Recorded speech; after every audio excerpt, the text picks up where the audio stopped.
Hello नमस्कार। एक बार फिर से हमारे इस चैनल पर आप सभी लोगों का बहुत बहुत स्वागत है। जैसा कि आप सभी को पता है कि हमने पिछले पार्ट में जो आपका कक्षा 10 सामाजिक विज्ञान का नागरिक शास्त्र का पार्ट है, उसका पहला चैप्टर जो है वो सत्ता की साझेदारी, उसके बारे में। सत्ता की साझेदारी क्या होती है, आखिर ये सत्ता की साझेदारी क्यों ज़रूरी है, इतना हमने कवर किया था। तो उसमें हमने आपको बताया था सत्ता की साझेदारी का मतलब ऐसी किसी भी देश की ऐसी सरकार जिसमें उस देश के रहने वाले सभी लोग शामिल हों। ठीक है, उस देश में, किसी देश में, चाहे वो अमीर हो, चाहे गरीब हो, चाहे बड़ी जाति के लोग हों, चाहे छोटी जाति के लोग हों, जितने धर्म के मानने वाले हैं, जितनी भाषा के मानने वाले लोग हैं, यदि किसी सरकार में वो सभी लोग शामिल हैं तो क्या कहा जाएगा, उसे सत्ता की साझेदारी कहा जाएगा। इससे क्या होता है कि आपने 100 रुपए का कोई सामान खरीदा तो अपने घर में उसे बराबर बराबर बांट दिया। और जब आप बराबर बराबर बांटेंगे तो यही होता है साझेदारी में काम करना। ठीक है, यानी कि पार्टनरशिप जिसे आप कहते हैं। उसी तरीके से सत्ता की साझेदारी, सत्ता यानी कि सरकार होती है, सरकार की भी साझेदारी बहुत ज्यादा महत्वपूर्ण होती है, जरूरी होती है। ठीक है, क्यों जरूरी होती है? ताकि देश में आपसी झगड़ा ना हो, गृह युद्ध ना हो। ठीक है, देश के हालात अच्छे रहे, देश तरक्की करे, देश की अखंडता बाकी रहे। अगर आप कोई सामान घर में लेकर आए और केवल अकेले खा जाएं या दो लोग खा जाएं, बाकी घर वालों को ना दें, तो क्या होगा? घर में झगड़ा होगा कि नहीं होगा? बिल्कुल होगा।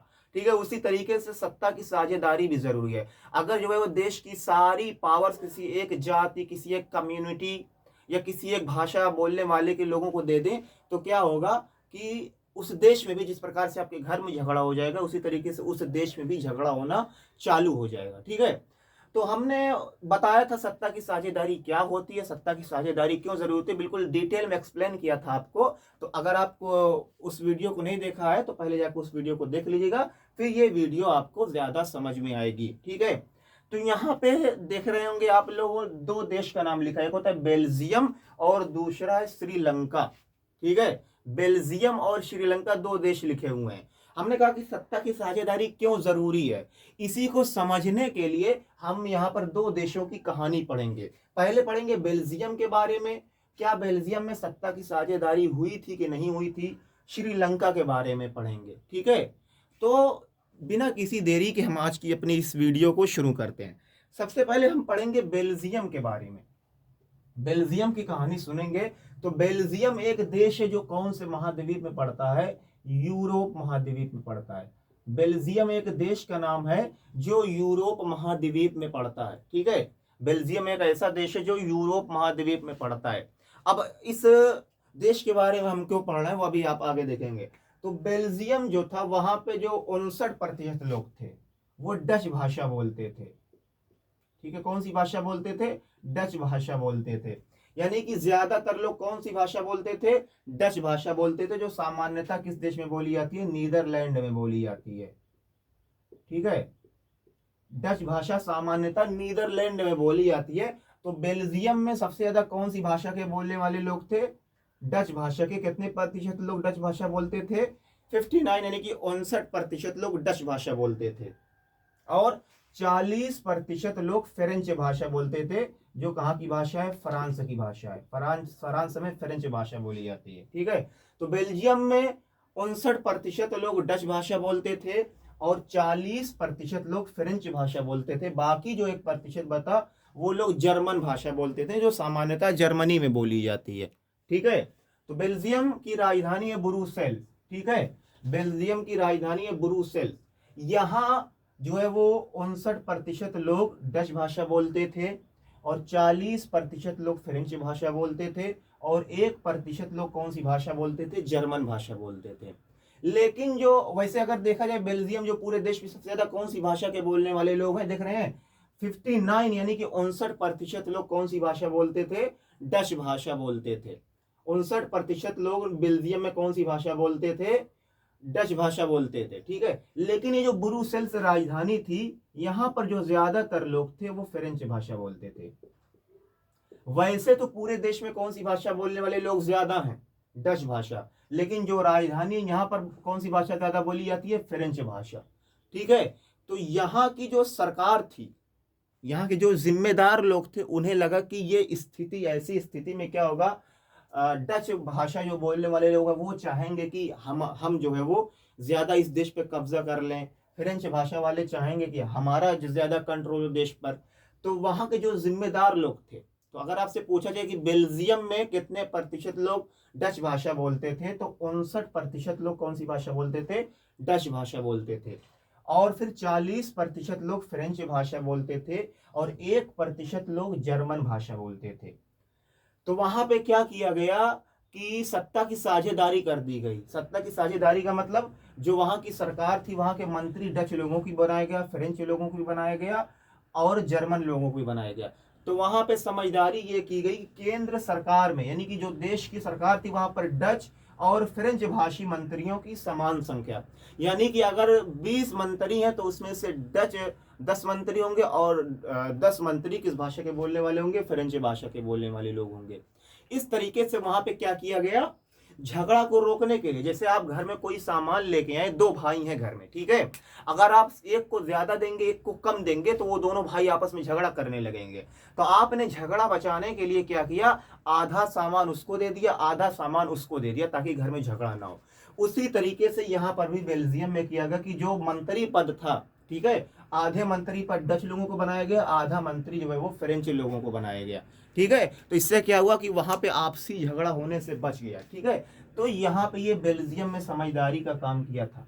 बेल्जियम देश में ये समझदारी हुई कि वहां के जो जिम्मेदार लोग थे केंद्र सरकार में, उन्होंने क्या किया कि डच भाषा बोलने वाले और फ्रेंच भाषा बोलने वाले लोगों को समान ओहदा दिया, समान पद दिया। ठीक है, अगर 10 मंत्री फ्रेंच भाषा बोलने वाले हैं तो 10 मंत्री डच भाषा बोलने वाले लोगों को भी बनाया गया। ठीक है, इससे क्या हुआ कि वहां पर जो गृह युद्ध की स्थिति बन रही थी, लोग आपस में लड़ाई झगड़ा करने वाले थे, वो स्थिति बच गई।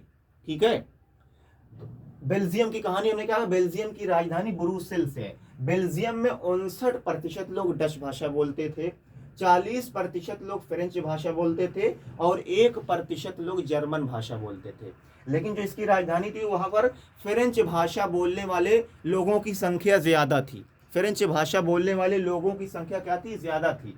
तो यहाँ पर जो है वो गृह युद्ध के आसार बढ़ रहे थे, गृह युद्ध जैसे हालात पैदा हो रहे थे।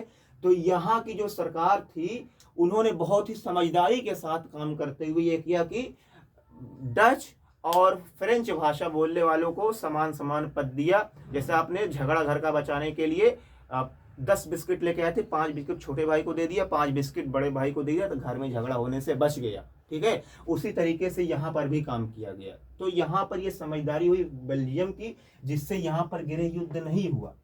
ठीक है, अब उसी तरीके से हम बात करें श्रीलंका की। श्रीलंका एशिया का एक देश है, एशिया का एक द्वीपीय देश है। द्वीपीय देश का मतलब एक ऐसा देश है जो चारों तरफ से पानी से घिरा हुआ है। आप भारत इंडिया का मैप देखेंगे तो इंडिया के नीचे बिल्कुल पड़ता है श्रीलंका, जो चारों तरफ से पानी से घिरा है। तो श्रीलंका एक द्वीपीय देश है जो एशिया महाद्वीप में पड़ता है। ठीक है, जिस प्रकार से देखिए बेल्जियम में 59% लोग डच भाषा बोलने वाले थे, उसी तरीके से श्रीलंका में 74% लोग सिंहली भाषा बोलते थे। प्रश्न पूछा जाता है कि श्रीलंका में सिंहली लोग कितने प्रतिशत थे, तो सिंहली कितने प्रतिशत थे, 74%, और तमिल कितने प्रतिशत थे, 18%। ठीक है, तो सबसे ज्यादा कौन सी भाषा बोलने वाले लोग थे, सिंहली, और उसके बाद कौन सी भाषा बोलने वाले लोग थे, तमिल, और बाकी मुसलमान थे और छोटी छोटी जातियों के लोग भी थे यहाँ पर। ठीक है, लेकिन सबसे ज्यादा कौन सी भाषा बोलने वाले लोग थे, सिंहली भाषा बोलने वाले लोग, और उसके बाद तमिल भाषा बोलने वाले लोग। ठीक है, यहाँ पर देखिए झगड़ा बचाने के लिए क्या किया गया कि सभी लोगों को बराबर बराबर पद दे दिया गया। लेकिन यहाँ पर 1956 में क्या किया गया, 1956 में सिंहली समुदाय को सर्वोच्चता दी गई। यानी कि देश में सबसे बड़ा जो समुदाय है सिंहली समुदाय, उसे बड़ा माना गया, बाकी सभी लोगों को क्या कर दिया गया, नीचा दिखाया गया। ठीक है, सिंहली जो लोग हैं उनको सभी चीजों में आगे कर दिया गया। ठीक है, सर्वोच्चता दी गई, यानी कि इनको बढ़ावा दिया गया। 1956 में एक नया कानून बना था, उसमें क्या किया गया, सिंहली जो भाषा बोलने वाले लोग हैं, सिंहली समुदाय से संबंध रखने वाले लोग हैं, उनको सर्वोच्चता दी गई, उनको बढ़ावा दिया गया। और क्या किया गया, सिंहलियों को सरकारी नौकरी में प्राथमिकता दी गई। यानी कि अगर 10 लोग हैं, ठीक है, 10 लोगों का नंबर बराबर आ गया, उसमें कोई एक भी अगर सिंहली हो तो उससे सरकारी नौकरी दे दी जाएगी और 9 लोगों को हटा दिया जाएगा। क्यों, क्योंकि वो सिंहली भाषा बोलने वाले, सिंहली समुदाय से संबंध रखता है। और क्या किया गया, सिंघली जो भाषा थी, जो सिंघली भाषा थी उसे राजभाषा बना दिया गया, यानी कि देश की राजभाषा बना दिया गया सिंघली भाषा को। सिंघली भाषा को क्या बना दिया गया, राजभाषा बना दिया गया। सबसे पहले क्या किया गया, सिंघलियों को सर्वोच्चता दी गई, यानी कि इनको बढ़ावा दिया गया, ये लोग देश में सबसे बड़े हैं। दूसरे क्या गया, सिंघलियों को सरकारी नौकरी में प्राथमिकता दी गई। अगर 10 लोग हैं उनमें से 50 लोग हैं, 100 लोग हैं, उसमें से कोई एक सिंघली हो तो सरकारी नौकरी दे दी जाएगी। और क्या किया गया, सिंघली भाषा को राजभाषा बना दिया गया। ठीक है, जबकि उसका उल्टे यहाँ पे देखिए, यहाँ पे झगड़ा कम करने के लिए सत्ता बांट दी गई थी, और यहाँ पे क्या हुआ, सारी चीजें सिंघलियों को दे दी जा रही है। सिंघलियों को सब कुछ किसको दे दिया जा रहा है, सिंघलियों को। इससे क्या हुआ कि देश में गृह युद्ध छिड़ गया, लोग आपस में लड़ने लगे, श्रीलंका के लोग आपस में लड़ने लगे। और जब किसी देश में गृह युद्ध होता है, जब घर के ही लोग आपस में लड़ेंगे, तो क्या वो घर तरक्की कर पाएगा, वो घर उन्नति कर पाएगा, नहीं कर पाएगा। ठीक है, तो इसी वजह से आज श्रीलंका पीछे है। तो यहाँ पे सिंघली 74% बोलने वाले लोग थे, और तमिल जो है वो 18% बोलने वाले लोग थे। तो प्रश्न पूछा जाता है कि श्रीलंका और बेल्जियम में सत्ता की साझेदारी किस देश में हुई। सत्ता की साझेदारी बेल्जियम में हुई थी। यहाँ पर देखिए, साझेदारी में काम किया गया, लोगों को बराबर बराबर ओहदे दिए गए, पद दिए गए, ताकि देश में झगड़ा ना हो, देश में युद्ध जैसे हालात ना पैदा हो। लेकिन यहाँ पे क्या गया, सब कुछ सिंघलियों को दिया जा रहा है, आप ये ले लीजिए, आप ये ले लीजिए, आप ले, सब कुछ आप ये सिंघलियों को ही देश सौंप दिया गया। यहाँ तक कि सिंघली भाषा को राजभाषा बना दिया गया। ठीक है, तो क्या हुआ, यहाँ पे लोग आपस में लड़ने लगे, सिंघली और तमिल आपस में क्या करने लगे, लड़ने लगे, जिससे देश में गृह युद्ध छिड़ गया। और जब गृह युद्ध छिड़ता है, किसी देश के लोग ही आपस में लड़ते हैं, तो वो देश कभी भी तरक्की नहीं कर पाता। ठीक है, तो इन दोनों से आप क्या समझे, सत्ता की साझेदारी क्यों जरूरी है। देश को गृह युद्ध से, अपने आप के लोगों को अपने आप में लड़ने से बचाने के लिए सत्ता की साझेदारी बहुत ज्यादा आवश्यक है। यहाँ पे हमें यही समझ में आया।